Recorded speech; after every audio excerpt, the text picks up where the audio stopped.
முதல் முறை வந்த இயேசு கிறிஸ்து 300க்கும் மேற்பட்ட தீர்க்க தரிசனங்களை நிறைவேற்றினார். ஆனால் இரண்டாம் முறை வரப்போகிறவர் அதை காட்டிலும் பல மடங்கு தீர்க்க தரிசனங்களை பூர்த்தி செய்ய போகிறார்.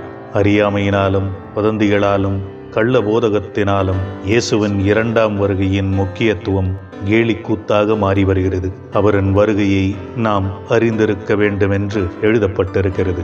பல அடையாளங்களும் கொடுக்கப்பட்டிருக்கிறது. அவைகள் அதிவேகமாய் நிறைவேறிக்கொண்டும் இருக்கிறது.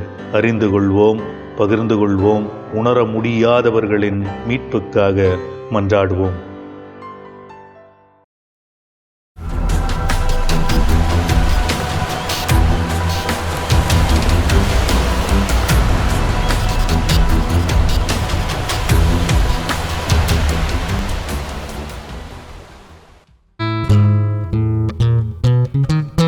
Welcome back to episode 50.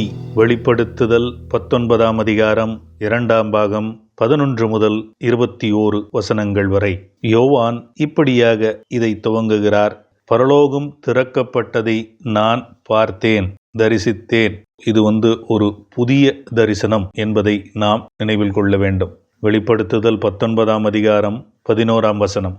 பின்பு பரலோகம் திறந்திருப்பதை பார்த்தேன். இதோ ஒரு வெள்ளை குதிரை காணப்பட்டது. அதன் மேல் ஏறியிருந்தவர் உண்மையும் சத்தியமும் உள்ளவர் என்று அழைக்கப்பட்டவர். அவர் நீதியோடு நியாயம் தீர்த்து யுத்தம் பண்ணுகிறார். யோவானுக்கு கிடைத்த புதிய தரிசனத்தில் வெள்ளை குதிரையில் இருப்பது இயேசு கிறிஸ்து. பலர் 6ஆம் அதிகாரத்தில் வருவது இயேசு கிறிஸ்து என்று பிரசங்கம் செய்து பின்னாட்களில் அதை திருத்திக் கொண்டார்கள். அது அந்தி கிறிஸ்து, இதுதான் இயேசு கிறிஸ்து. குதிரை என்பது அநேக நேரங்களில் தீர்ப்பை குறிப்பது, போரை குறிப்பது. முதல் முறை வந்த இயேசு கிறிஸ்து கழுதையின் மீது சவாரி, அது சமாதானத்தை குறிப்பது. அவரை ஏற்றுக்கொண்டவர்களுக்கு சமாதானம், மறுத்தவர்களுக்கோ குதிரையின் மீது வருபவர் தீர்ப்பு வழங்கப் போகிறார். இதை குறித்து அநேக வசனங்கள் இருக்கு. 2 வசனங்கள் உங்கள் பார்வைக்கு. சங்கீதம் 96:13. யாவே நீதியோடு நியாயம் தீர்க்க உலகத்திற்கு வருகிறார். யாரு?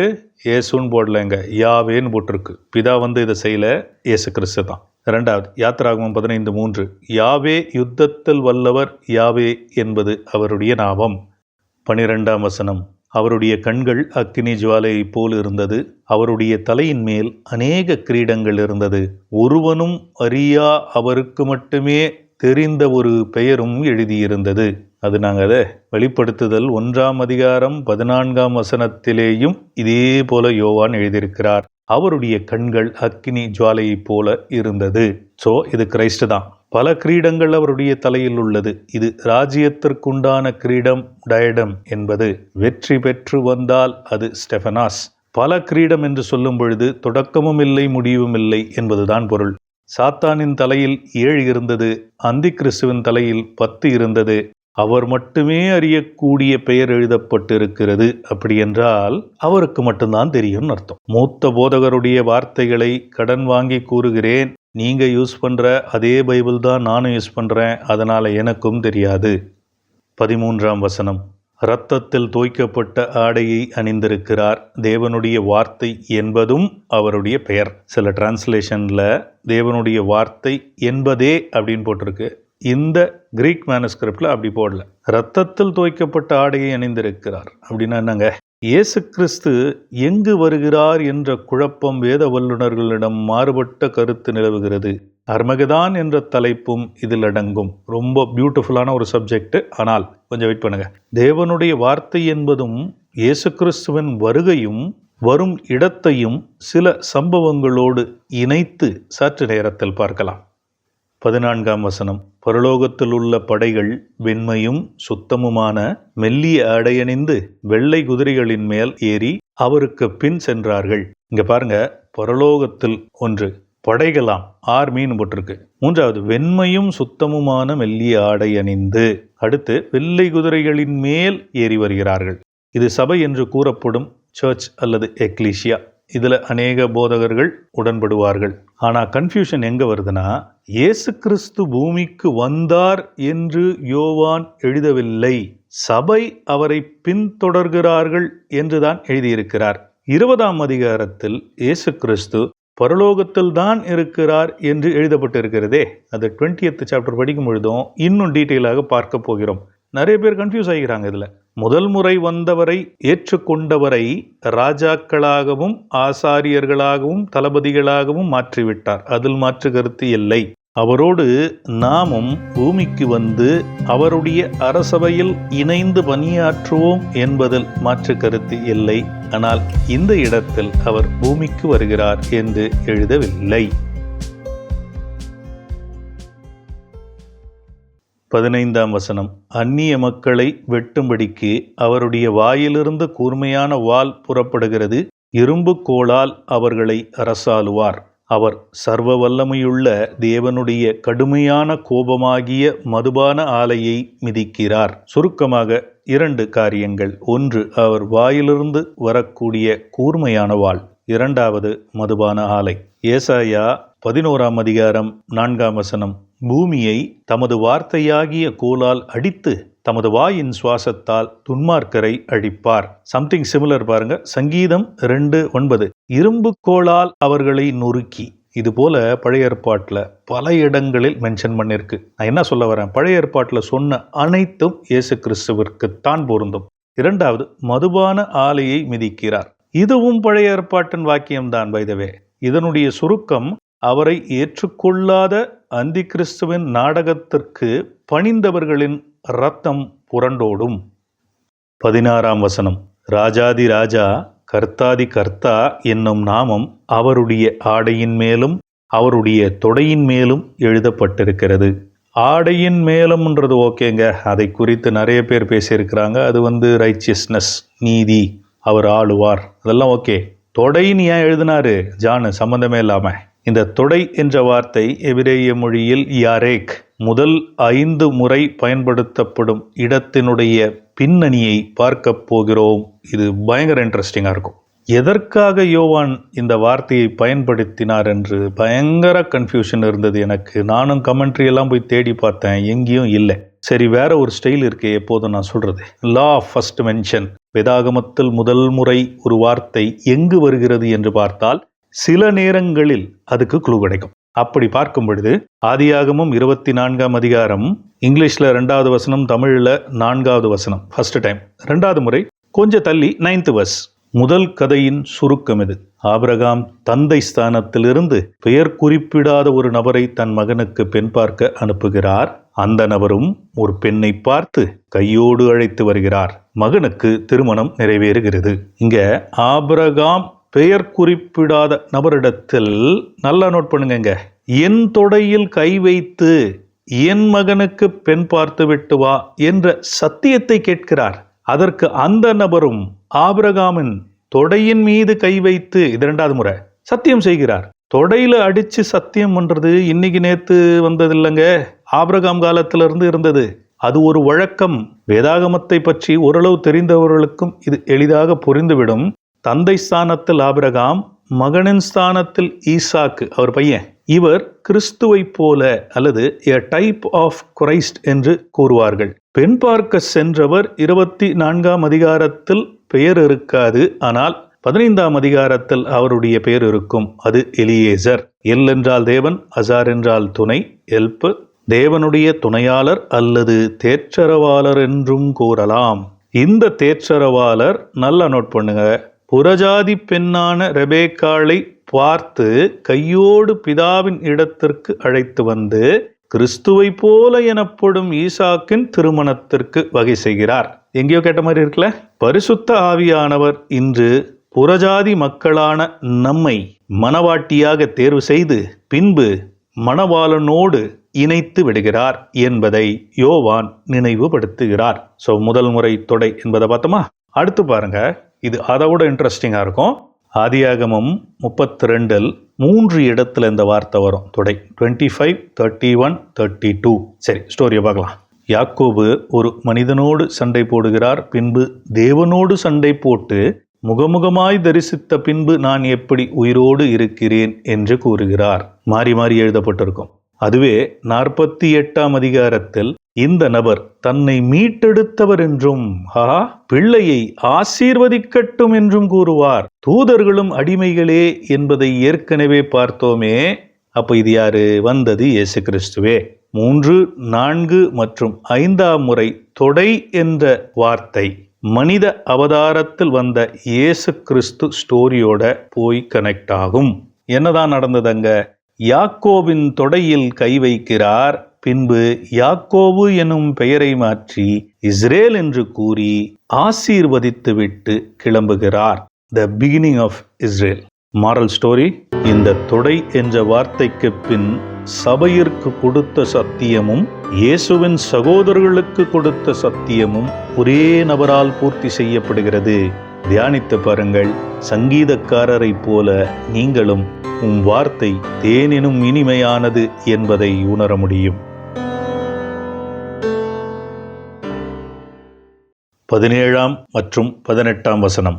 பின்பு ஒரு தேவதூதன் சூரியனில் நிற்பதை பார்த்தேன். அவன் வானத்தின் நடுவில் பறக்கிற எல்லா பறவைகளையும் தேவன் கொடுக்கும் விருந்திற்கு கூடி வாருங்கள் என்று மிகுந்த சத்தத்தோடு கூப்பிட்டான். 18. ராஜாக்களின் மாம்சத்தையும் படைத்தளபதிகளின் மாம்சத்தையும் பலவான்களின் மாம்சத்தையும் குதிரைகளின் மாம்சத்தையும் அவைகளின் மேல் ஏறி இருக்கிறவர்களின் மாம்சத்தையும் சுதந்திரமானவர்கள் அடிமைகள் சிறியோர் பெரியோர் இவர்களுடைய மாம்சத்தையும் நீங்கள் சாப்பிடலாமே என்று தூதன் சொன்னான். ஃபர்ஸ்ட் கேள்வி என்னன்னா, பறவைகள் மனித உடலை உட்கொள்ளுமோ? இது ஒரு ஒரிஜினல் போட்டோகிராஃப் தான். இந்த வல்ச்சர்ஸ் என்று சொல்லக்கூடிய பறவைகளே 23 வகை உள்ளது. மாமிசம் உண்ணக்கூடிய பறவைகள் எத்தனை இருக்குன்றத தேடி பார்த்த பொழுது சில வல்லுநர்கள் பல 100 கோடி என்கிறார்கள். சில வல்லுநர்கள் 1000 கோடியிற்கும் மேல் இருக்கும் என்று கருதுகிறார்கள். நம்ம ஏற்கனவே 16th சாப்டர் படிக்கும் பொழுதே அர்மகடான் போர் எத்தனை பேர் இறந்து போவாங்க ஒரு கால்குலேஷன் கொடுத்துருந்தேன். 1000 கோடி பறவைகள்லாம் தேவையான்னு கேட்டா என்னுடைய பார்வையில் அவசியமே இல்லை. நீங்க பார்க்கக்கூடிய இந்த போட்டோ கெவின் கார்ட்டர் என்ற சவுத் ஆப்பிரிக்கன் போட்டோ ஜேர்னலிஸ்ட் இந்த படத்தை எடுத்தார். சில பரிசுகளும் பெற்றார். ஏகப்பட்ட விமர்சனத்திற்குள்ளாகினார். சூடானில் பஞ்சம் வந்த பொழுது எடுக்கப்பட்ட புகைப்படம் இது. இந்த புகைப்படத்தை பார்க்க பார்க்க மன உளைச்சலுக்கு ஆளாகி விமர்சனத்தை கேட்கும் பொழுது அது மேலும் பெரிதாகி சில மாதங்கள் கழித்து அவர் தற்கொலை செய்து கொண்டு இறந்துவிட்டார். அன்பார்ந்த சகோதர சகோதரிகளே, வரப்போகும் பஞ்சம் இதை விட கொடியது என்று இயேசு கிறிஸ்து திட்டவட்டமாக அறிவித்திருக்கிறார். மத்தேயு 24:28 வசனத்தில் பிணம் இருக்கும், எல்லா இடங்களிலேயும் கழுகுகளும் இருக்கும். அதுக்கு அடுத்த வசனம் பாருங்க. உபத்திரவ நாட்களுக்கு பின்பு சூரியனும் சந்திரனும் இருளடையும். ஸோ அப்போ ஃபர்ஸ்ட் பிணங்களை சாப்பிடுகிறது, 2வது சூரியன் சந்திரன் இருளடைகிறது. 30ஆம் வசனம், மனுஷகுமாரன் விண்ணில் தெரிவார். 31ஆம் வசனம், அதற்கு பின்புதான் தூதர்கள் 4 மூலையிலிருந்தும் மீதமான நபர்களை ஒன்று சேர்ப்பார்கள். ஒரு கிளியர் சீக்வன்ஸ், வரிசை கொடுக்கப்பட்டிருக்கிறது. இன்னொரு ஆங்கிள் இருந்தும் சிந்தித்து பார்த்தேன். பறவைகள் உடலை உண்கிறது என்றால் சில காரியங்களை நாம் நினைவில் கொள்ள வேண்டும். முழு நீள அணு ஆயுத போர் நடைபெறவில்லை. அப்படி நடந்தா 98 to 99% மனுக்குலம் என்பதே இருக்காது, அழிந்துவிடும். ஆனி ஜேக்கப்சன் அப்படின்றவங்க ஒரு நியூக்ளியர் வாரை பற்றி புக்கும் எழுதியிருக்கிறாங்க. ஏகப்பட்ட வீடியோஸும் இருக்கு, போய் செக் பண்ணி பாருங்க. You will be stunned. 19ஆம் வசனம், பின்பு மிருகமும் பூமியின் ராஜாக்களும் அவர்களுடைய படைகளும் குதிரையின் மேல் இருப்பவரோடும் அவருடைய படைகளோடும் யுத்தம் பண்ணுவதற்கு வருவதை பார்த்தேன். பயங்கர காமெடியில் இது. சங்கீதம் 2 குறித்து நான் ஏற்கனவே பேசியிருக்கிறேன். கண்டிப்பாக விருப்பமுள்ளவர்கள் இங்கே ஒரு பிரேக்கு போட்டு அதை போய் படிச்சுட்டு வாங்க. ஒரு சில வசனம் மட்டும் நான் சொல்றேன். 2ஆம் வசனத்தில் பூமியின் ராஜாக்கள் யாவேவை எதிர்த்தும் அவருடைய மேசியாவை எதிர்த்தும் வருவார்கள். பரலோகத்தில் இருப்பவர் சிரிப்பார். 6ஆம் வசனம், என்னுடைய பரிசுத்த மலையான சியோனிலே என்னுடைய ராஜாவை நிறுவினேன். 7ஆம் வசனம், He said to me, you are my son. அவர் என்னிடத்தில் சொன்னார், நீ என்னுடைய மகன், நான் இன்றைக்கு உன்னை பிறக்கச் செய்தேன்.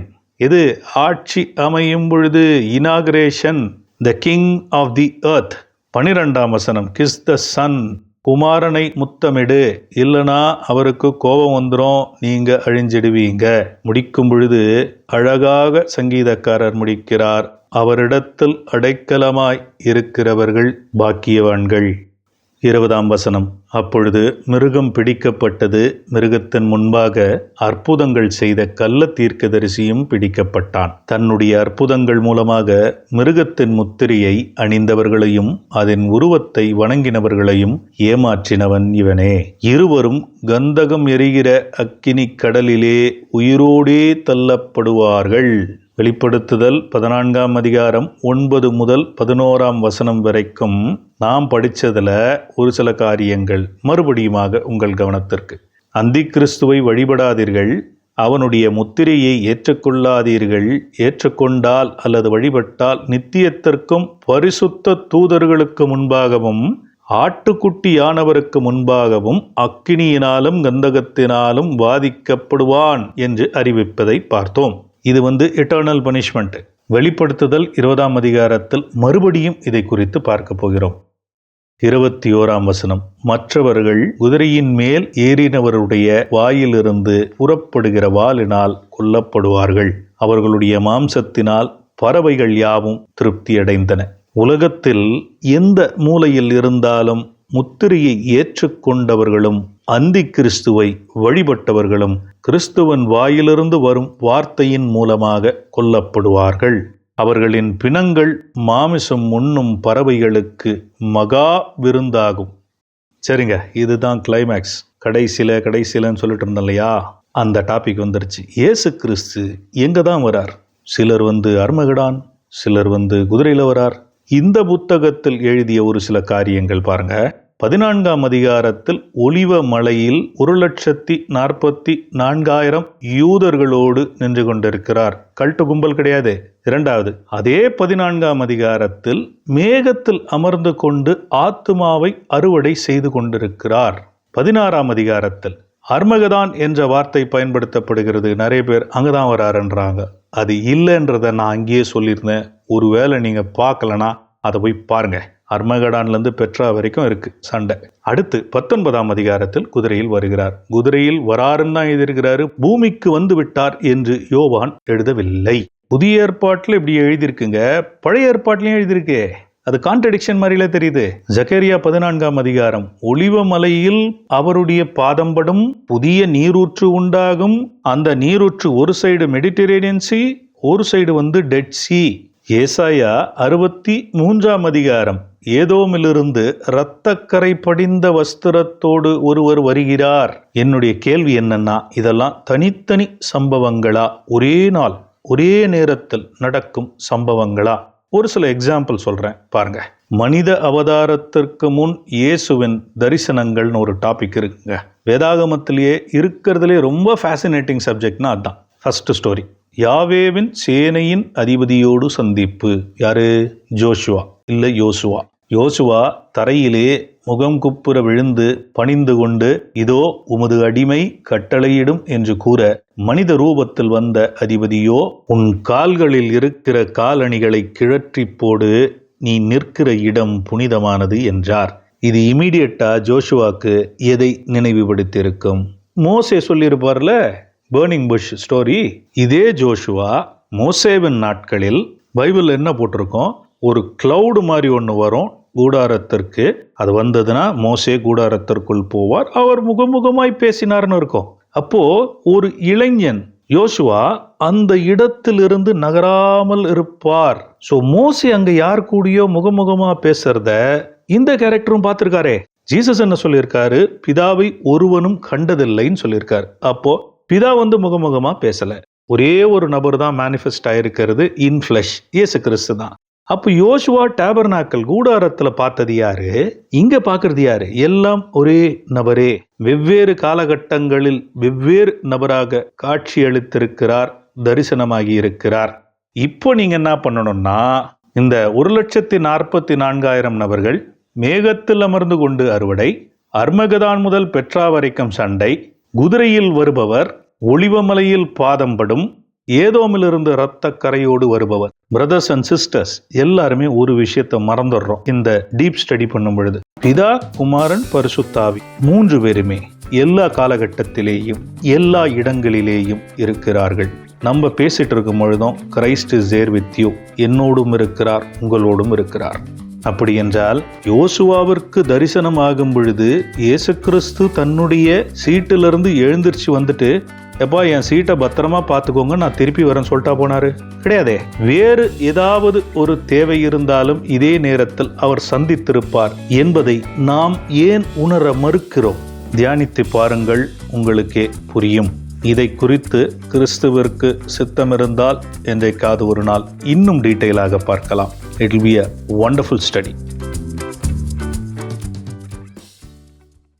கடைசியாக ஒரு சில வார்த்தைகளை கூறி இந்த பதிவை நிறைவு செய்கிறேன்.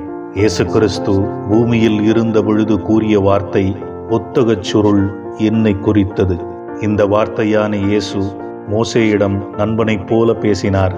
யோசுவாவை மண்டியிட வைத்தார். சிறுவன் சாமுவேலோடே இருந்தார், முகமுகமாய் பேசினார். ஏசாயா வாயை சுத்திகரித்து வாயின் பக்கம் தீர்க்க தரிசனம் முறை என்றார். எரேமியாவின் உதடுகளை தொட்டார், மதிகட்டவர்களை எச்சரி என்றார். எசேக்கியேலுக்கு தன் வல்லமையின் ஒரு பகுதியை காண்பித்து சிறைபிடிக்கப்பட்டு பாபிலோனில் வசிக்கும் யூதர்களுக்கு காவலாளியாக இரு என்றார். இதுபோன்று பல தருணங்கள் உண்டு நாம் புரிந்து கொள்வதற்கு.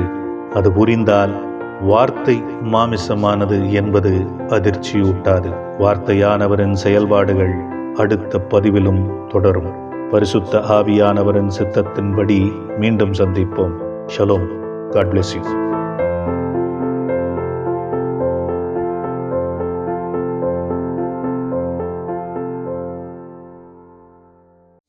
கண்ணீர் கரைந்தோடும் நேரம் கழிந்தது, ஜீவநீர் புரண்டோடும் காலம் புகுந்தது.